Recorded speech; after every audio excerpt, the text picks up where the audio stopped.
Welcome students, कैसे हैं। उम्मीद है कि आप सब लोग बखैर आफियत से होंगे।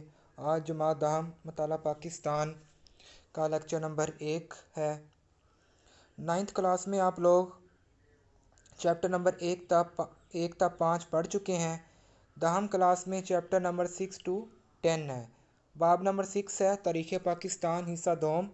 बाब नंबर 7 है पाकिस्तान के खारजा ताल्लुकात। बाब नंबर 8 मुआशी तरक्की। बाब नंबर 9 आबादी मुआशरा और पाकिस्तान की सकाफ़त। और बाब नंबर 10 है तहफ़्फ़ुज़ निस्वां यानी कि औरतों के हकूक़। अब हम आते हैं बाब नंबर 6। बाब नंबर 6 है तारीख़ पाकिस्तान हिस्सा दोम।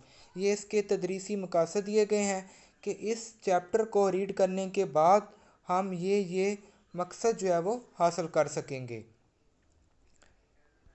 इसके बाद स्टूडेंट्स आप अपनी किताब का पेज नंबर 9 ओपन करें। हम एक्सरसाइज के हवाले से पढ़ते हैं 1973 के आइन के अहम पहलू। ये लॉन्ग क्वेश्चन नंबर 7 है। आप लोग अपनी बुक पर निशान लगा लें।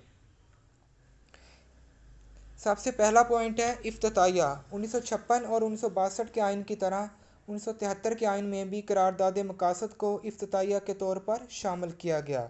यानी कि पाकिस्तान में 1956 का आइन बना, पहले वो मनसूख हुआ, उसके बाद 1962 का आइन बना, वो मनसूख हुआ, और अब पाकिस्तान में 1973 का आइन लागू है। 1973 के आइन में भी करारदाद मकासद जो कि 12 मार्च 1949 को मंजूर हुई थी, उसको इब्तिदा के तौर पर शामिल किया गया, जिसके मुताबिक हाकमियत जो है वो अल्लाह ताला की है। यानी कि इस मुल्क पर हुकूमत जो है वो अल्लाह ताला की है और आवाम के नुमाइंदे अपने इख्तियारात का इस्तेमाल मुक़द्दस अमानत के तौर पर कुरान और सुन्नत की हदूद के अंदर रहते हुए करेंगे।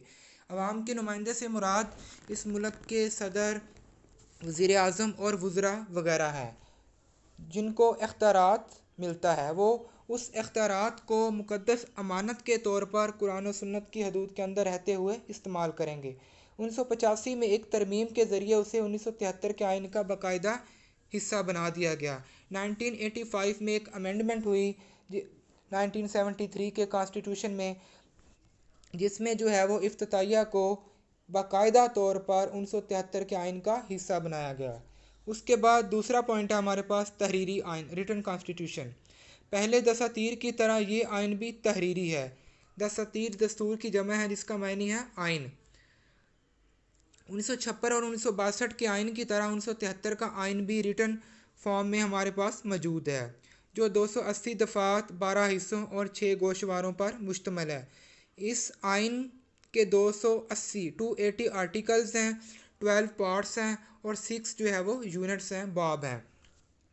इस आइन को तहरीरी आइन इसलिए कहा जाता है कि बरतानिया उज़्मा दी ग्रेट ब्रिटेन का जो आइन है, कॉन्स्टिट्यूशन है, मैग्ना कार्टा, वो रिटन फॉर्म में मौजूद नहीं है।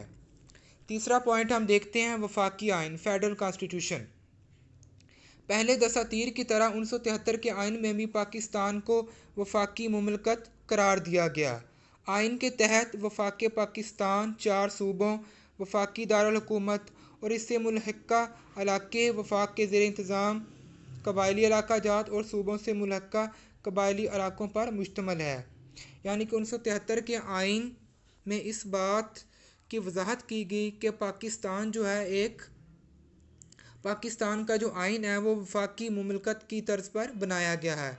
आइन के तहत वफाक जो है वो 4 सूबों, वफाकी दारुल हुकूमत इस्लामाबाद और इसके अलावा जो इसके साथ मुल्हिका इलाका जात हैं वो सारे के सारे वफाक के अंडर होंगे। चौथा पॉइंट है नीम इस्तवार आइन। 1973 का आइन नीम इस्तवार नौयत का है। इसमें तरमीम का तरीक़ाकार ना ज़्यादा मुश्किल है और ना आसान है। कौमी असम्बली और सेनेट की 2/3 मेजॉरिटी आइन में तरमीम की मजाज है। यानी कि 1973 का जो आइन है वो नीम इस्तवार आइन है। यानी कि ये ना बहुत ज़्यादा मुश्किल है ना बहुत ज़्यादा आसान है। इसमें जो है वो आसानी के साथ तरमीम की जा सकती है। कौमी असम्बली और सेनेट की 2/3 अक्सरियत जो है वो इसमें तरमीम की मजाज है। पाँचवा पॉइंट है कौमी ज़ुबान। National language. 1973 के आइन की रूह से उर्दू पाकिस्तान की कौमी ज़ुबान होगी। 15 साल के अरसे में उर्दू को सरकारी ज़ुबान की हैसियत से राइज करने के इंतज़ाम किए जाएंगे। इस दौरान अंग्रेज़ी ज़ुबान बतौर सरकारी ज़ुबान इस्तेमाल होगी, मगर आज तक ऐसा ना हो सका। पहले जो है वो बांग्लादेश जो है वो पाकिस्तान का हिस्सा था। 16 दिसंबर 1971 को बांग्लादेश हमसे अलहदा हो गया। जब बांग्लादेश पाकिस्तान का हिस्सा था तो बंगालियों की ज़बान जो थी वो थी बंगला। तो इस लिहाज से बंगला और उर्दू जो है वो पाकिस्तान की दो कौमी ज़ुबानें थी। लेकिन जब बांग्लादेश पाकिस्तान से अलहदा हो गया तो 1973 के आइन में उर्दू को पाकिस्तान की कौमी ज़ुबान करार दिया गया और इस बात की यकीन दहानी कराई गई कि 15 साल के अरसे में उर्दू जो है वो सरकारी ज़ुबान के तौर पर भी दफातर में राइज होगी। लेकिन उसके मुतबादल के तौर पर अंग्रेज़ी जो है वो इस्तेमाल होती रही, लेकिन आज तक ऐसा नहीं हो सका। इसके बाद छठा पॉइंट है इस्लामी आइन, इस्लामी कॉन्स्टिट्यूशन। पाकिस्तान के आइन में मुमलकत का सरकारी मज़हब इस्लाम करार दिया गया। सदर और वज़ीर आज़म के लिए मुसलमान होना ज़रूरी है। पाकिस्तान का मुकम्मल नाम इस्लामी जमहूरिया पाकिस्तान है। यानी पाकिस्तान का जो आइन है वो इस्लामी आइन है। पाकिस्तान के अंदर रहने वाले लोग जो हैं वो मुसलमान हैं, इसी वजह से पाकिस्तान का सरकारी मज़हब जो है वो इस्लाम करार दिया गया। सदर और वज़ीर आज़म का मुसलमान होना भी ज़रूरी करार दिया गया। पाकिस्तान का जो मुकम्मल नाम है वो है इस्लामी जमहूरिया Pakistan, Islamic republic of Pakistan. इस आइन का मकसद शहरियों में इस्लामी तर्ज़ ज़िंदगी को तरवीज और तरक्की देना है। यानी आइन जो है वो इस्लामी आइन है। इस आइन का मकसद इस मुल्क के जो शहरी हैं वो इस्लाम के मुताबिक अपनी ज़िंदगी गुजार सकें, बसर कर सकें। सूद के ख़ात्मा के लिए इक़दाम किए जाएंगे। रियासत ज़कात और औक़ाफ़ को मुनज़्ज़म करने की कोशिश करेगी। पाकिस्तान के अंदर जो बैंकारी निज़ाम है वो सारे का सारा सूद पर मुश्तमल है। इसी वजह से इस आइन में इस बात की भी यकीन दहानी कराई गई कि सूद के ख़ात्मा के लिए इक़दाम किए जाएंगे, लेकिन आज तक भी ऐसा नहीं हो सका। रियासत जो है वो ज़कात और महकमा औक़ाफ़ को भी मुनज़्ज़म करने की कोशिश करेगी। तो आज तक के लिए आज के लेक्चर में हम पहले 6 पॉइंट्स को ही डिस्कस किया है। इसको आप लोग याद करेंगे। Thank you. अल्लाह हाफ़िज़।